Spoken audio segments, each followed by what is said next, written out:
it is really okay. There are people that are as good or better than you, and it's not a bad idea to bring them into the fold if they're going to start to multiply your income.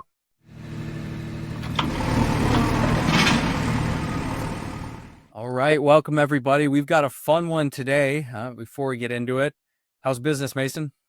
Business is going. It's an interesting time in the market with, tariff uncertainty, everything going on. We're recording this in April, and the market is up and down all over the place, but land is a consistent asset class to be in. And our guest today has found a way to invest in real estate and land in a way that's really, really creative. So it was a fun show. Yeah, man, this was one where I wish I could go back in time and listen to it in 2017, 2018, because, man, some of the points he made, they hit home. They hit home. So you want to tell our guests who we talked to today? Yeah, absolutely. So today we had the pleasure of interviewing Logan Fullmer. Logan, after graduating with a management degree from the McCoy College of Business at Texas State University, worked in project management, oil field services, and real estate. Since leaving corporate America, he's participated in the real estate space as a principal, LP, and GP to flex/industrial income property, land development, and what he really focuses on is distressed asset projects and turnarounds. Today, Logan manages a portfolio of related companies that deliver assets from inefficient to efficient markets by way of value add, workouts, and owner aggregation and technical solutions. So without further ado, let's bring Logan in. Logan Fullmer, welcome to the show. How's it going, guys? We're great. It's a busy spring, lots going on, buying, selling, building, and everything in between, as I'm sure you know. But I was looking at your Instagram before we got on here, and you have some wild stories. And there was one in particular that stood out to me that I thought would really exemplify one of the points we want to make. And so if I say you got a contract signed in a bathroom, does that give you enough information to tell the story? Yeah. Yeah, it does. Oh, man. That's a really neat story, actually. One of my close friends growing up, his sister married a guy who I met in college, so close to me. He was selling beer as a beer rep for Heineken to all the gas stations and whatever after college. Calls me and says, I've been trying to learn about real estate on the internet, bigger pockets, all the wholesaling stuff. And some guy, he agreed to sell me this property. And I think it's worth a lot more than he's willing to sell it for. I said, okay, good, buy it. And he goes, well, I don't know.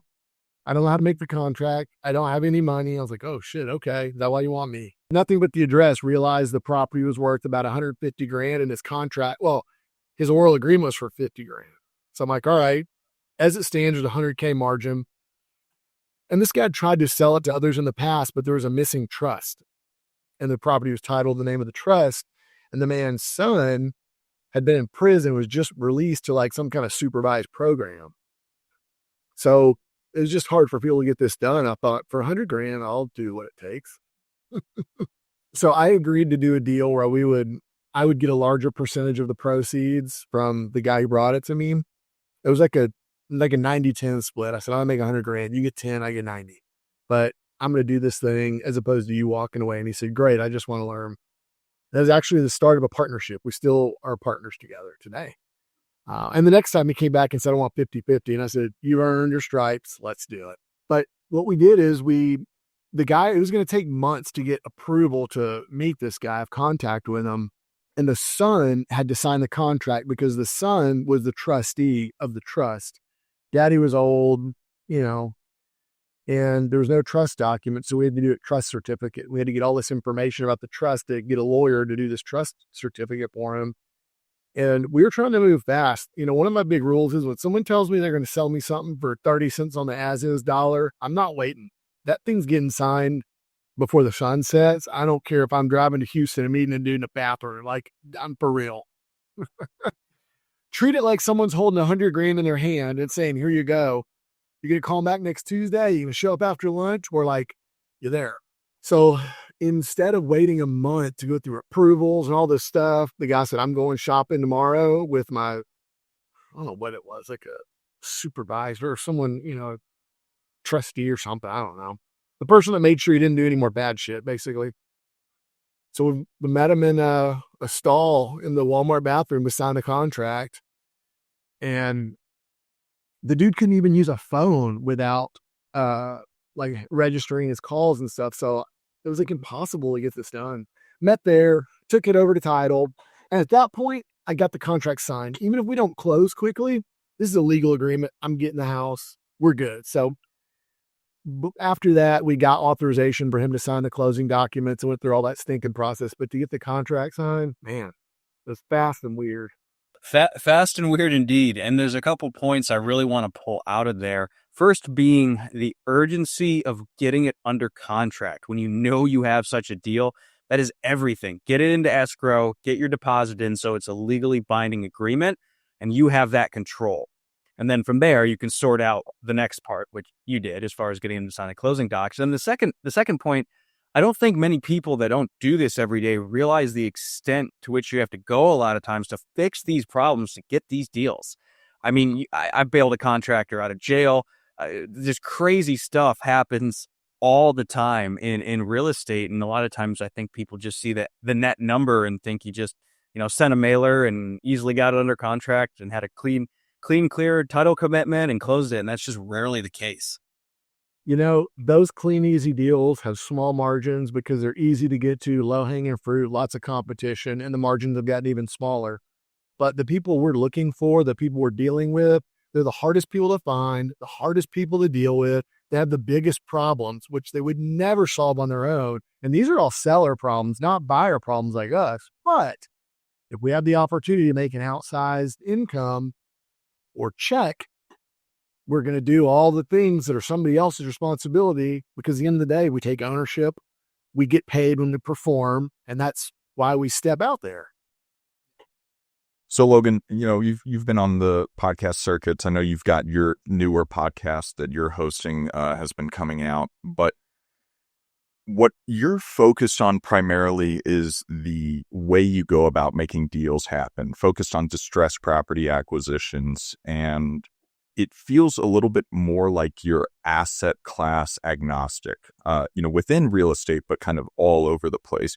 Can you explain why this works and how this can be identified as a niche where people say riches are in the niches, but I think they apply that to the asset class rather than the method of acquisition? You bingo. This is a niche. Although it's not asset class niche, it's acquisition model. Frankly, if you would sell me, I don't know, mouses that are worth $10 for $3, I would buy, I don't know, $3, $4, $5 million worth of these. There's no bad product, only bad pricing. The reason I don't want to deal with mouses, though, is because they're so low cost per unit and it's not efficient. Real estate is very efficient because it's a lot of dollars per unit. So that's, I think, why we landed on that asset type. When you get into the classes, again, it is agnostic. Ultimately, I don't really care what kind of property it is, but I care about how I buy it. And the reason I care about how I buy it is because that's where the discount comes in. So whether I buy a mobile home on an acre or 60 acres or a house downtown or a warehouse, I bought apartment complexes, like everything you can imagine. Now, I will tell you what the typical asset looks like the average asset, the avatar of what we see more often. But at the end of the day, yeah, I'll take anything. I try not to deal with property that's worth less than $100,000 because as you build 20 people here in the office, we have opportunity costs at this point. I can buy a $30,000 property for $5,000 after sales costs and legal and whatever. I make $15,000 after I resell it. Or I can do that same work, literally the same curative work, on a $400,000 property that I bought for $50,000. The difference is I get to make $250,000 or $300,000 instead of $30,000. It's, strangely enough, is the identical amount of work. Yeah, absolutely. And I think something I wanted to focus on a little bit is oftentimes the judgments or liens or anything that's encumbering the property, the cost of curing it might be worth more than the property actually is. And I imagine you're able to resolve that by focusing on this higher price point. But for whenever it's really close, when do you determine whether or not cut your ties, don't do the deal versus, hey, maybe there's a creative solution here to make the actual cost of the lien or judgment reduce to make the deal actually happen, if that is the case? Many times, if it's an older judgment, you've got a lot of leverage on getting it either removed or just completely negotiated super, at a huge discount. If there's any question about could this deal even be close and possibly not worth it, you're already too far into I don't want to do it land. So it has to be a no-brainer, obviously great deal from the beginning, or I won't even come close to looking at it. Like if our starting point doesn't make you at least 50 to 100 grand, I don't even going to touch it. Now in the early days, we would buy these $50,000 lots for 10 to 20 grand, cure the problems, resell them, and make 20, 25 grand off of 20 grand or so. Those were great. And we had a surprise. We did a deal in a bigger county north of us, Travis County. It was the same work. And instead of being in this thing for 20 grand and selling for 50, we were in the lot for 100 and sold it for 500. It was the exact same work. And we got to make 400 grand in the same amount of time of the same work. And at that point, I realized, gosh, no more of these small deals. So if it doesn't look like a home run from the beginning, I don't even come close. But, these judgments, let's say you have a $10,000 judgment lien of any sort, that can be negotiated as easily as a $200,000 judgment lien. The first step, though, is making sure it's good. Because a lot of times, the judgment or the lien or whatever can be not written correctly or not filed correctly, or actually against a similar name, but not exactly this one, or it's been recorded for over 10 years after the order date. And once you get beyond 10 years, most of the involuntary liens and judgment liens in Texas are not collectible unless you refile them. So 50% of the time, that lien is no good anyway, but the problem is title companies throw everything they find on the title report in the Schedule C. And they don't tell you that. They just send you the Schedule C that has all these things on it. And for the inexperienced, you got a problem. 50% of those go bye-bye just with an inspection and asking the title company, please remove this because it's a 14-year-old judgment lien. And in Texas, the statute's 10 years on that. Please remove this one because this is Johnny A. Hernandez. Our guy's Johnny B. Hernandez. We'll send you an affidavit stating so. You get half of them going just like that. The other half, you're going to have to call and negotiate and try to cut a deal. But I never tell the creditor, I don't have an obligation to that creditor. I got an obligation to me. That's it. So I don't tell that creditor I'm trying to negotiate this to clear a real estate transaction, because if you do that, like most people do, well, they know that you have they have leverage on you, and they're not going to cut you a very good deal. If I tell them, hey, I'm trying to help somebody clear up some problems, that's true, and I'm willing to settle this with you, $200,000 judgment, it's 9 years old, it's going to be uncollectible a year anyway, I'm willing to give you $5,000 for it. These people are broke. You haven't gotten anything out of them anyway. At least this $5,000 will cover your legal fees. Would you do that if I pay you tomorrow? Happens so often you couldn't believe it. That's really interesting. Yeah, we had one recently. It was an IRS lien, so I doubt that one would have been fixable. But have you dealt with any government, negotiated with the government ever successfully? You have to treat them differently because remember, your counterparty is the government.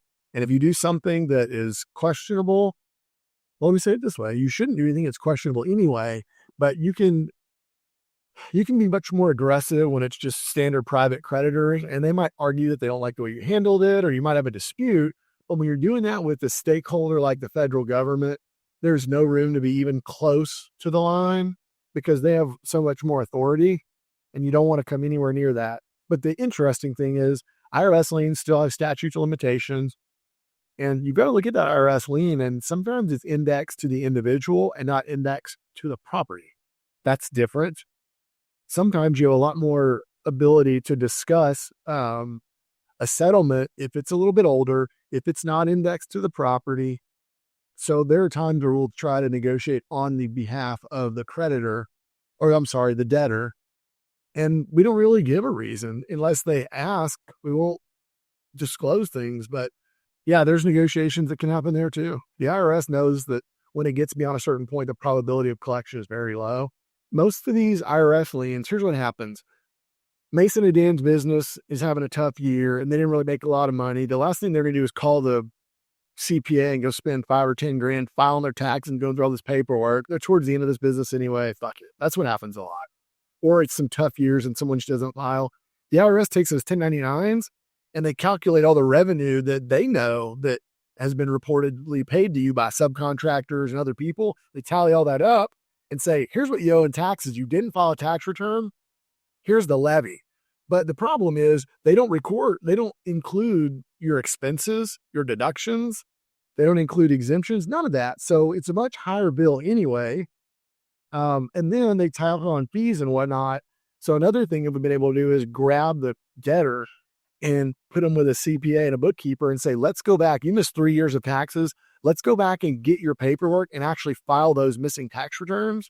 And we can get this judgment down for this IRS lien down from $200,000 down to $30,000.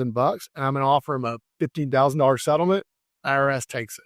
So that might cost you $10,000 in work, but you made a deal that wouldn't work, now work, and we get to make a lot of money. Yeah.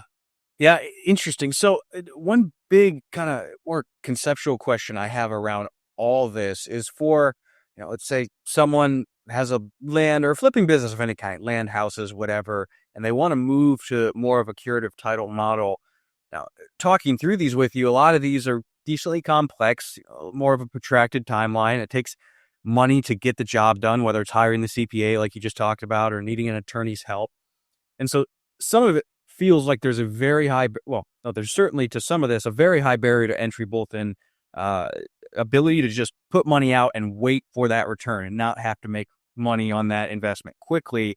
Where would you start? Is there a specific niche within the curative title world that's more feasible, maybe quicker, doesn't require as much money out of pocket or require an in-house attorney? That'd be a good place to start.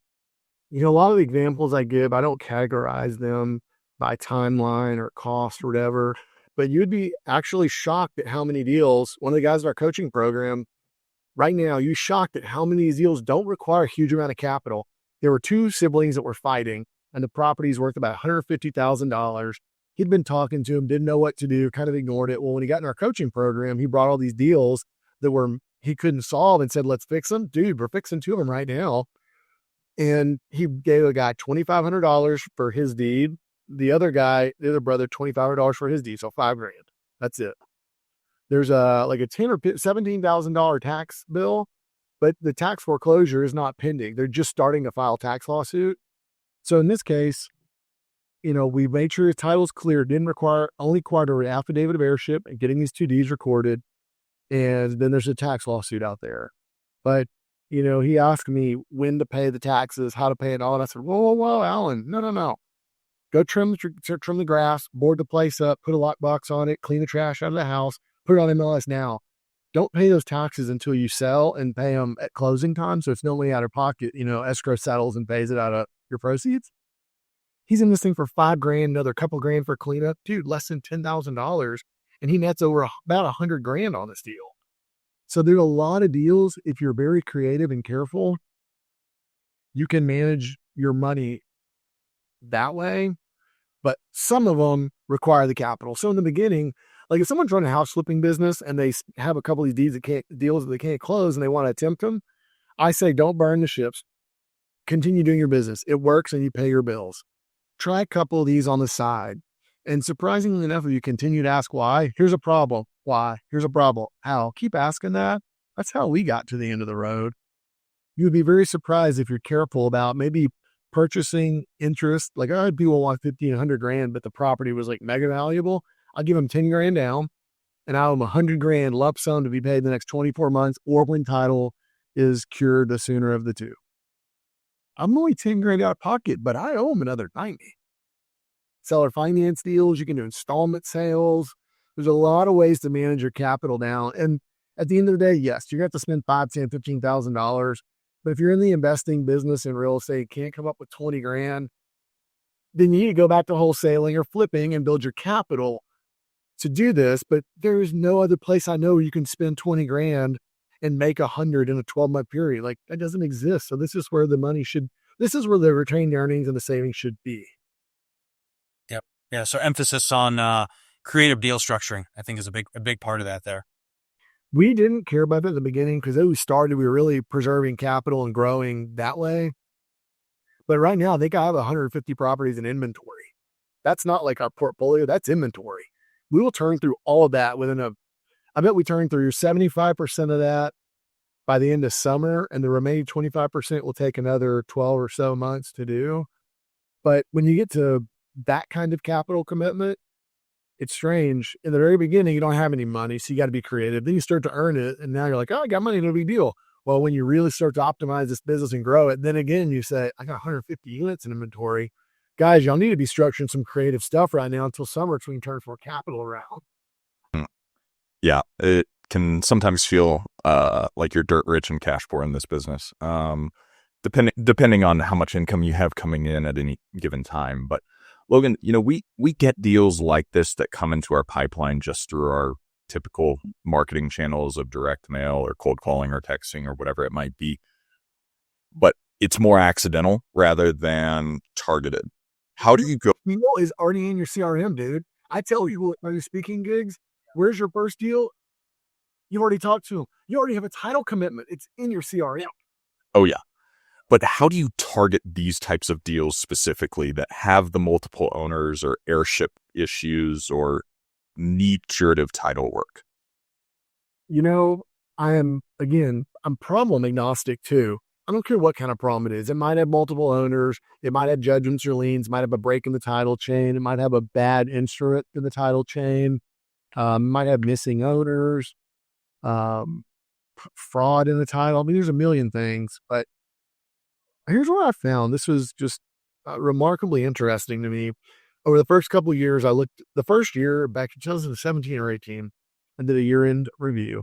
And I looked at all my deals and realized there were a few of them that were just whoppers, and they were the ones that I had to do all this work on. And from the beginning, I was smart. I traded them down. A lot of people do all this work still to do their $15,000 wholesale deal. I went back and said, if I'm doing all this, I'm paying you almost nothing. And it worked. I acknowledged those couple outlier deals and thought, I wonder if I look for these intentionally. So the next year I was calling wholesalers, realtors, flippers, escrow officers, asking them for the deals that couldn't close. And then then we were scraping judgments and liens out of the land records. I mean, we went through all these phases. But what I started to find over several years of doing it systematically, the most common factor across almost all the deals is they're delinquent on taxes. Almost every one of them. So it's much easier, more efficient to pull a delinquent tax list and market to that because most of those properties are vacant. Most of them they've already forgotten and given up on. And if they're delinquent on taxes, that means there's no mortgage. Otherwise, the mortgage company would be having taxes. So you have more equity. So it's one of my favorite lists anyway, but I haven't run a study, so I can't tell you perfectly. But I'll tell you, probably half of that delinquent tax list also has title problem. So we go delinquent tax. Yeah, makes sense. Of if the percentage is there already, then that's an easier list to target. But you've got creative financing on the acquisition side, creative financing sometimes on the dispo side. I know you're selling properties on notes. What is your team structure to be able to manage all of this if you were to, simply break down your org chart? So I didn't grow by hiring in the beginning. I realized that hiring people, you can generally get to a certain quality, but when you find something that's as entrepreneurial as you, Mason, or you, Dan, it's really hard to keep them as an employee. And those are the outliers. Those are the stars. Those are the guys who are going to go in to do massive things. And I acknowledged that early on. I had some friends in the tech space, and they were all getting equity in companies. And their equity wasn't worth anything until the company exploded, and they were making, they were millionaires. And I remember thinking all these other people that I was coming up with in the real estate space were always getting screwed by the investors. Like, they'd come and work with them in bird dog form, and the investor would break them off a little and run them off. And I'm like, first off, it made me hate small cap investors because they're pieces of shit usually. But sorry, not y'all maybe, but that's really common. And I hated that. So I remember thinking, every time I look at something, I say, can I just do this a little bit better? Or is there any way I can do it better? And when I met Ryan, I remember thinking, I was forecasting, I'm going to train this dude. We're going to get good. And after a couple of years, he's going to go off and do it on his own. And I thought, let me just make this dude a partner. So after working side by side for about a year and a half, I started an LLC. I get half, he gets half. I capitalized it. I said, you go do these deals, man. You get half. And I encouraged him to hire an assistant and a salesperson. And he started to develop that business line. He's an owner. And frankly, he ain't going to get a better deal even if he goes out on his own because he doesn't have the the support that we've created around him with legal, genealogy, office, finance and accounting, it's a smoking deal. That's how I grew the first time. And when that worked, I thought, let's just do this again. So now there are 6 partners in the office and got a share of all those entities, and I've kind of helped nurture them all. So I've taught each of them how to hire people and manage and grow. And that's how we're able to handle such complicated stuff at a high volume. I got a dude equally as good as me running each of those business lines. So you got some real talent here. So that's how we got the expansion to happen. But in total, we still only have 20 people in this office, which sounds like a lot, but we could be $30, $40 million a year in sales at, the margins you hear me talk about. And I think it's a very respectable volume for the people we have. We've got me and one of the other partners are kind of like the managing partners, and then the other 4 are running deals. We've got 1, 2, 3, 4, 5 people doing sales, which is really acquisitions, but we just call it sales. Got a genealogist, an attorney, and then I've got AR, AP, and then the balance of people are administrative. Okay. Yeah. I mean, and with the margins you're talking about, it supports it. But what percentage of your income is allocated towards salaries, wages, and benefits? I have to go back and look at that report, but Best guess. I bet we're probably about 600,000-700,000 in salaries. Now there's commissions on top of that. Sure. But when I ran into the very first assistant I ever hired wasn't that good, and it was frustrating to me. And I remember making a decision to pay more. Instead of paying $20 an hour, I started paying $30 an hour for an assistant. And this was 10 years ago almost. So that was $60,000 a year for an assistant. That was good money. And I got a person who was much more accountable. They were smarter. They were harder working. And I learned early on, we pay really well. So that's allowed us to get some of the best talent that we could possibly find.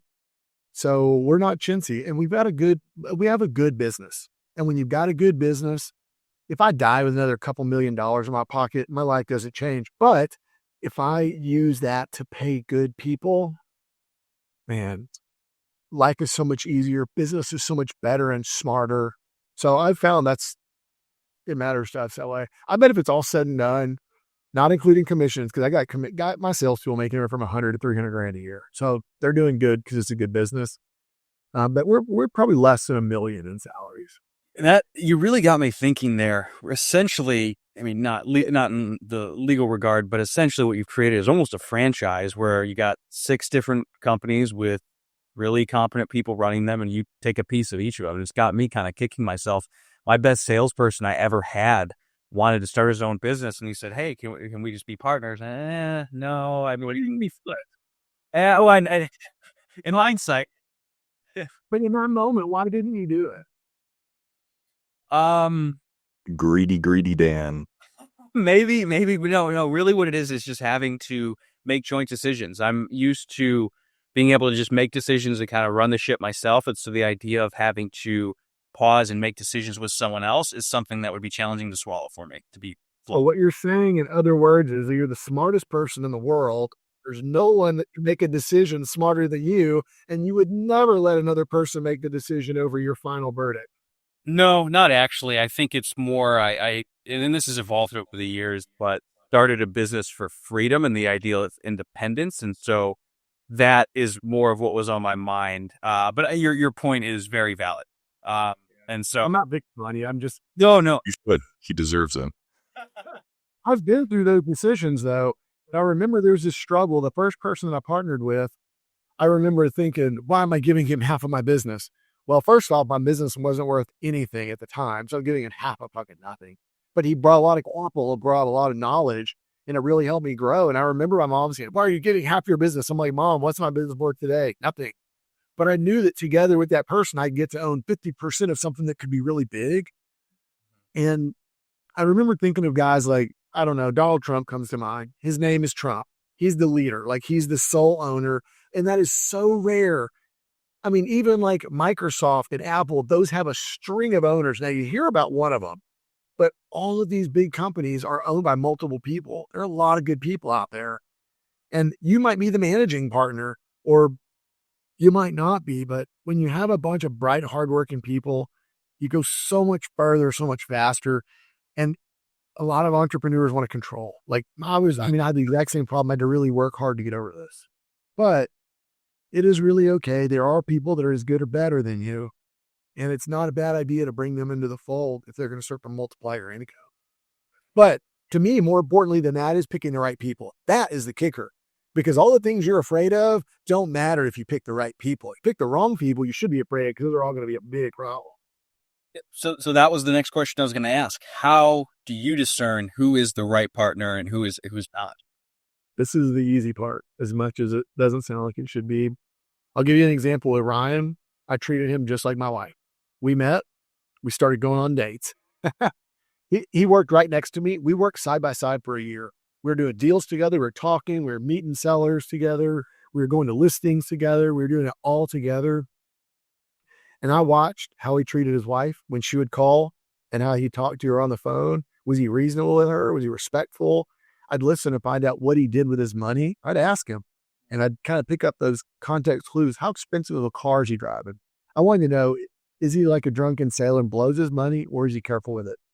Is he a good person? Is he going to treat his wife well, his kids well, his friends well, things like that?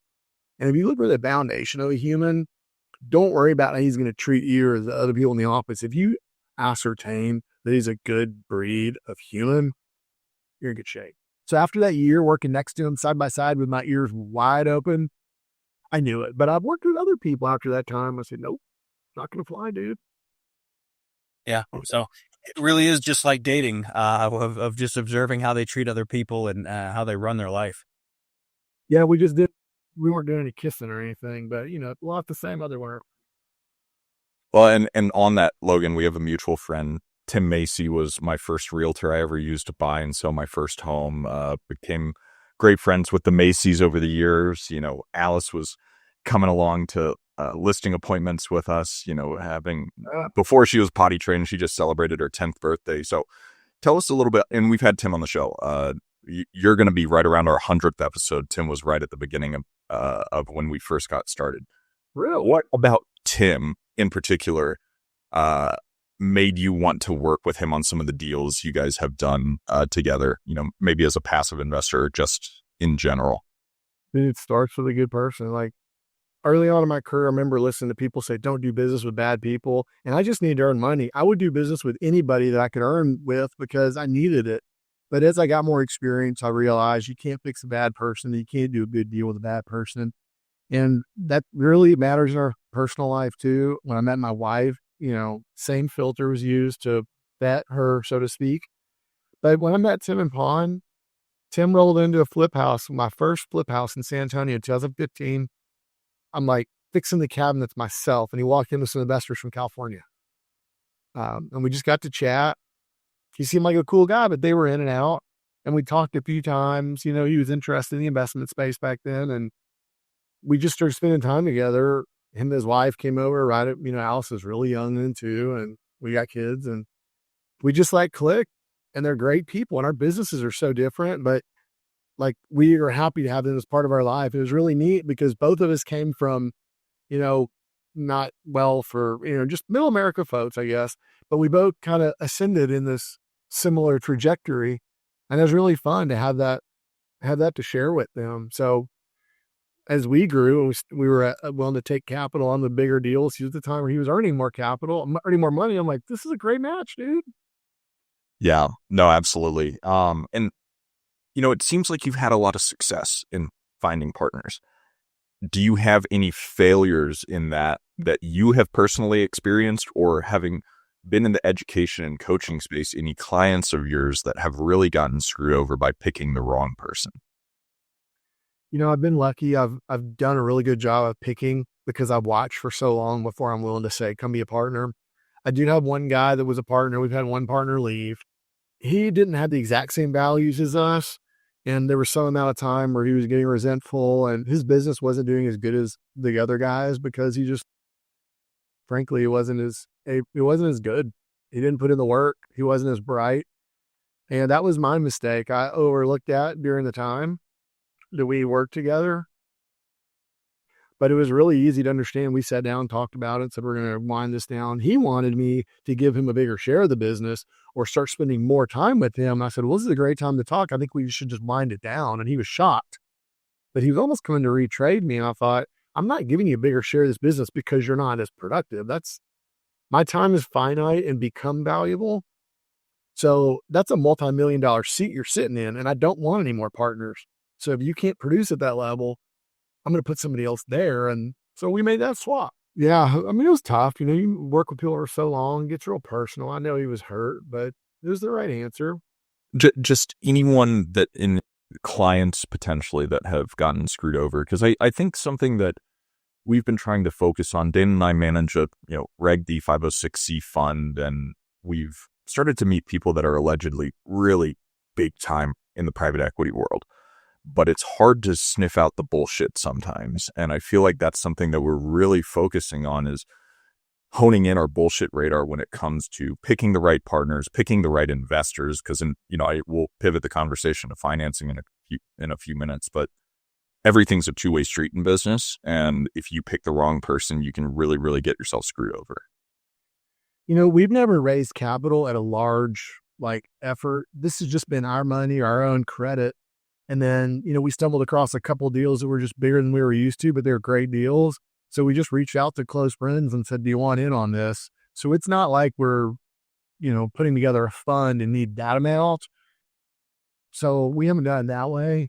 Another thing, well, this doesn't totally answer your question, but you mentioned customers or coaching. In coaching, we've made sure to get people there to an acceptable level of experience before they came in. And I guess you would want those same people in the private equity world up to a minimum level experience so that you're dealing with an experienced player and you're not having to teach them how to go from 0 to whatever number. You're taking them from whatever number to better.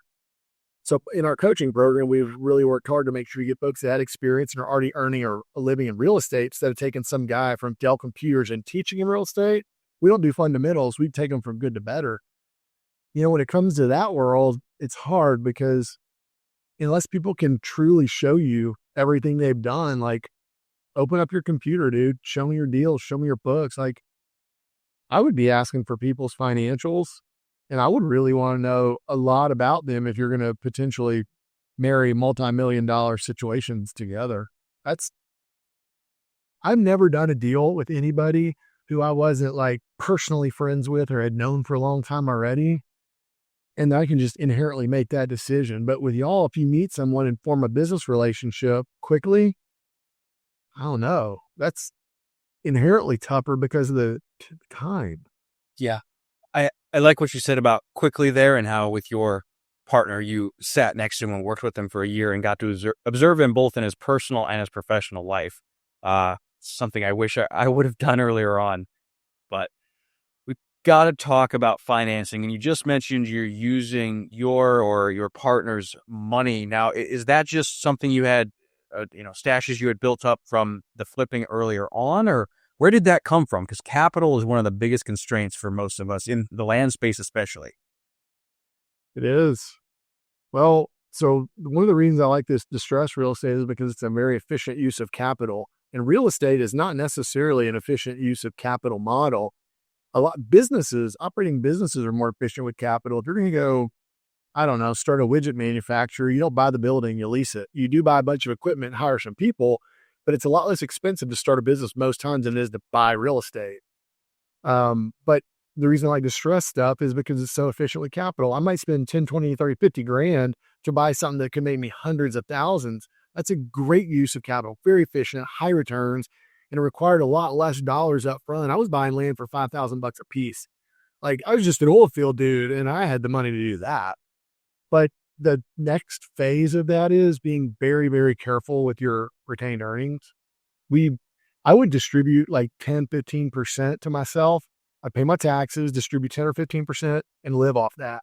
And I mean, my first couple of years, I lived off 40 grand a year. It wasn't great. That was a lot less than I made in my job, but I was building this equity in the company, cash, good tax returns, good financials. So that really grew quickly when you're really aggressive. But then I went to the local banks to just ask for credit lines. So a couple million of this one, a couple million at that one. And because we had lots of cash, they realized that we were prudent. We had good financials. I mean, they were giving us unsecured credit lines for millions of bucks at, great rates. So that really was a whole new phase of our business with a lot more capital. Yeah, I think the credit lines are underutilized because Chase gave me an unsecured line of credit for just shy of 200 grand for just my credit score and a couple tax returns. I didn't even try and push it, but probably could have gotten that a bit higher. So that's So you can use that for like your house flip, like use that for one house and exercise that thing, draw it down, pay it off multiple times this year. Show you're a good user of that capital. Next year, go back for double. Next year, go back for double. You'd be surprised how quickly it becomes $5 million. That's good advice. I've been doing a lot of transactional funding with it and that sort of thing. So I will definitely do that. Now beyond like over time. I mean, I've been now doing this for 10 years. By year 3, I could make $1 million in 1 year. You can see how that could grow. And if we're not buying Lamborghinis and helicopters and mansions and shit like that, that's how the business is the most important part. That's our golden goose. And we built that. Now that that's built, everybody's lifestyle is starting to appreciate a little bit because there's access. Yeah, and I think what you just said there is really key. You're 10 years in, and it's been slow and steady. And I just think that so many people have unrealistic expectation of what they can do in real estate in a year or 90 days because of a lot of the coaching courses and gurus, but underestimate what they can do in 5 or 10 years. Yeah, you're right. I don't know how to explain it any better than you just did. A lot of people are talking these days, like the Alex Hormozis of the world. They talk about these kind of subjects, or Gary Vaynerchuk. That's right. It takes a lot of work. You got to keep doing stuff, and you want to get distracted by something bright and shiny and new. But what you're doing is work. Just keep doing that. Make it better. And you'll look back over a career and be really surprised at what you did. But, these Miami, Florida crypto bros driving Lambos on Instagram, like I would even look at them, not just a couple of years ago. I'm like, how the fuck does this 25-year-old have 3 Lamborghinis and a penthouse? I can't even afford that. And I'm like doing good business. And I did finally realize it's all fake. Yes. Yeah, absolutely. Well, and while we're talking about people that have influenced us, investors, I see you post about Warren Buffett. I love Warren Buffett. And Buffett said that it's wise to be fearful when others are greedy and to only be greedy when others are fearful. My personal stock portfolio has gone down about $80,000 in the last 2 days. That sucks. But now it's time to go. Now it's time to go. So how are you, this weird time in the market, we're recording this on April 4th, in whatever Trump called it, of all those sweeping tariffs, the stock market is plummeting. Mortgage rates are ticking down just a little bit. The real estate market, it's up in the air. NAHB successfully negotiated that lumber from Canada is not going to be included in the tariffs, which is good for us that are building. How are you reacting to what's going on? Because there's a lot of fear and a lot of uncertainty in the market. So there are two. I've had 4 calls this morning with people asking them their opinion on stocks. I'm watching. So there are 2 times in my life where a similar event happened. One of which was when I moved to San Antonio, or before I moved there, I started buying land, and I really thought this was my move. I just didn't know yet. And I invested almost everything I had, 95% of my net worth into land. Thank God the market shifted and it became worth lots of money and it was huge. The other time is when COVID happened and the stock fell through the floor. At that time, I had some capital and I thought, man, this is good quality companies for a good price. Like, how could you mess this up? It's on sale. So I did really well then, but I still look back on both of those events and say, why didn't I do more? I knew it was right. Well, stocks are getting shredded right now. High quality. Like if you look at the MAGS, MAGS, it's an exchange traded fund for the top 7 largest by volume companies in the S&P 500. Dude, it's down like 15-20% from its last 12-month high. That's the best quality companies you're going to buy in the United States on sale for 20%. So right now I'm actually moved a bunch of cash into my stock account and I've started averaging in, because you don't know where the bottom is. Does it start to rebound tomorrow? Don't know. A lot of people think it hits this bottom, flutters for a while, then kind of starts to recover. But I've been kind of adding in little, but I'm watching because I'm really ready to buy high quality. And sometime in the near term, it's going to be time to buy a bunch. That right there is like you have to worry about, you don't want to catch the knife as it's falling down. But, if your investment thesis is long term, Yeah. then it doesn't exactly matter. But So that's what I'm doing. So I don't care if I get it here or here, who cares? It's on sale from what it was. And if you look at the stock market the last 100 years, it goes this way. You can't mess this up except for if you sell too soon. Yep. Yeah. So this is something that's on my mind, and I always like to ask our guests who have a profitable business. I have a couple different questions I want to ask, but you're in Texas. Texas has some of the strongest fundamentals in the whole country as far as people moving there and for the long-term outlook of real estate.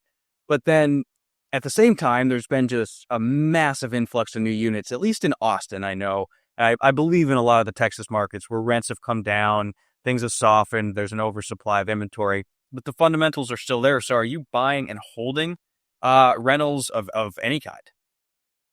Industrial, yes, but I stopped doing the residential rental been probably 4 years, I guess. Okay. Just because of the management? Yeah, and I stumbled across my first warehouse one time. This was about 5 years ago, and it was a great deal. The demand was high. It was very simple, and it was a $500,000 warehouse, and all my rent houses were like $100,000. And I remember thinking, this is 5 times the value of the rent house, but it's still the same amount of work as one unit. So the warehouses I like nowadays are a minimum of $1 million. The best one I got is about $4 million, but I usually want to pay about a third in cash and equity. The balance, I'll use debt for it. A lot of times community bank debt. And as long as you get a fair purchase price, it'll cash flow. 50% of your income will go to debt service. The other 50% is cash flow. So cash flows from the beginning, great return on your cash. Warehousing is pretty safe. You get a fair price. There's a huge demand for it. So that's what's happening right now, I think. Now, I have had some potential tenants that were going to sign leases that back off a little bit. I've had that happen during this trade talk, but typically commercial real estate takes a year to lease anyway. It'll be all right. Yeah. Yeah. And one other question that relates to this, and something I think I've made the mistake of, I learned about real estate through Bigger Pockets. I read Rich Dad, Poor Dad when I was in college. I bought a duplex when I was 21, and it was all about buying rental properties, right? That was my whole thing. And in hindsight, I kind of wish I had bought fewer rental properties and kept more cash in the land business and multiplied faster. So do you have a certain amount of, all right, if I make X dollars, X allocation goes to stocks, X goes to buy and hold industrial buildings? How do you manage that? Well, I mean, there's probably more to it, I guess I'd say, than that. But, I've been working in the last couple of years to organize my balance sheet in a way that, at this point in the business, let's just say one of our partners gets hit by a bus, or like the other partner I started this with, let's say he gets hit by a bus and financing responsibility and creditworthiness falls directly on me. 24 months ago, I couldn't float this thing with my creditworthiness by myself without him. So I've worked on building my balance sheet in a way that would be very attractive to that. So my modeling of it may not be as good for you as a different plan might be, but I've worked to have a lot of liquidity on my balance sheet, and I've allowed the companies to use more short-term debts or credit facility instead of the cash. We have the cash, but I distribute out of the companies and use it and keep it personally because it looks really good on my balance sheet. And the guys were turning their inventory quick enough, so we pay for a little bit of interest. It's not that big a deal. So it's a shift in like capital use. But for me, I like to see a fair amount of it and be liquid. But other liquid assets like stock market, for example, you can liquidate in a day if you really need to. So I like that because it gives you upside exposure and a little bit of dividends maybe, but it shows up, as a short-term asset on your balance sheet. So I didn't answer your question well, but that's kind of been my perspective lately. Okay. Well, and it's good perspective. And I think one of the things that people that are listening to this should take out of it is, we've talked a lot about the niche of the methodology around your acquisitions component for your real estate business, but you're still investing in the stock market and cryptocurrency potentially. And I feel like a lot of people are just so dogmatic in their approach to investing of they should, people will tell me, why do you have any money in the stock market? I'm like, because the most brilliant and wealthy minds on the planet do. And I'm not smarter than them. But I do want to ask a question about Texas. You do a majority of the business in Texas. I grew up in Texas. I, lived in San Antonio for a while, went to grad school there, started my career there. And I think San Antonio, Austin is going to turn into DFW in the next 30 to 50 years, if not sooner than that. People forget how big Texas is. It's fucking enormous. You drive in through Beaumont, you see the sign for El Paso 990 miles away. What markets in Texas do you feel like you should be focusing on versus ones that might not make sense to focus on currently? I like to stick to the big MSAs. There's stability there. There's demand there. We've done a lot of deals in small towns. We've made a lot of money in small towns. But when things change, a market changes, interest rates shoot up, all these things happen. The big MSAs are still more liquid. They still have more demand. You have more comparables. There's just more utility there. So I try to stick to the big MSAs. Let me go back to something we talked about right before here when you're talking about allocations. And you talked about, should you invest it or should you put more money in your business?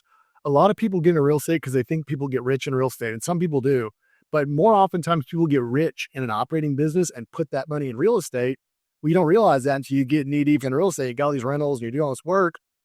There are a lot of guys that I would work with in our coaching group a couple of years ago that, it sounds crazy, I encouraged them to liquidate all their rentals. They had hundreds and hundreds of thousands of dollars in equity.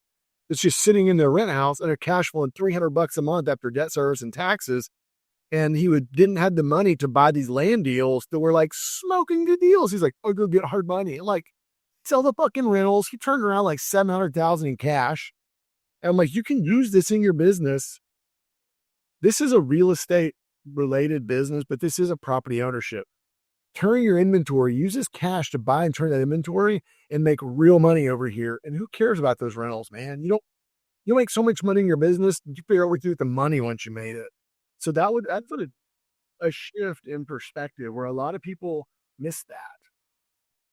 Well, and I think what people forget, it's like kind of what Dan was saying of we were sold this vision in the 20 teens around bigger pockets and listening to it and, the 1% rule and all this other stuff. And it's great. Real estate is a great asset to purchase. But I think that, if your risk portfolio when you're in your 20s and 30s and 40s is a lot different than when you're 70.